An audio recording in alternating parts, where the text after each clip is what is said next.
రెండు విడతల సర్పంచ్ ఎన్నికలు పూర్తయ్యాయి. ఇక రేపు చివరి విడత మూడో విడత సర్పంచ్ ఎన్నికలకు సంబంధించి అన్ని రకాల ఏర్పాట్లు జరుగుతున్నాయి. ఈ క్రమంలోనే గెలిచినటువంటి ఆ సర్పంచ్ అభ్యర్థులు ఓడిపోయిన వారిపైన, ఓడిపోయినటువంటి ఆ సర్పంచ్ అభ్యర్థులు గెలిచిన వారిపైన పార్టీలకు సంబంధించి పగలు పెంచేసుకొని దాడులకు ప్రయత్నం చేస్తున్నారు. నిన్న ఎల్లారెడ్డి దగ్గర, సోమవారపేట దగ్గర ఒక సర్పంచ్ తమ్ముడు ఓడిపోయినటువంటి ఆ సర్పంచ్ అభ్యర్థిపైకి ట్రాక్టర్ను ఎక్కించి ఏకంగా ప్రాణాలు తీయబోయాడు.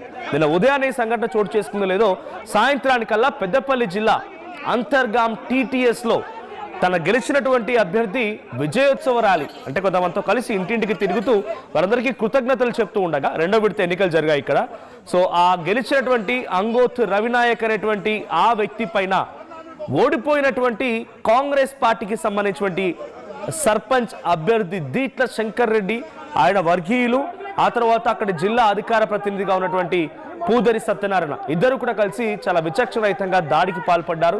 అది జనరల్ స్థానాల్లో ఒక ఎస్టీ సామాజిక వర్గానికి సంబంధించినటువంటి రవినాయక్ ఎలా గెలుస్తాడు అనేటువంటి ఒక కక్షతోనే ఈ రకమైన దాడులు జరిపారు అని చెప్పేది ఆ బీఆర్ఎస్ పార్టీ తరఫున పోటీ చేసి గెలుపొందినటువంటి రవినాయక్ చెప్తున్నమాట. సో రవినాయక్ పై దాడిని పెద్ద ఎత్తున అక్కడ గ్రామస్తులు కూడా వ్యతిరేకిస్తూ ఉన్నారు.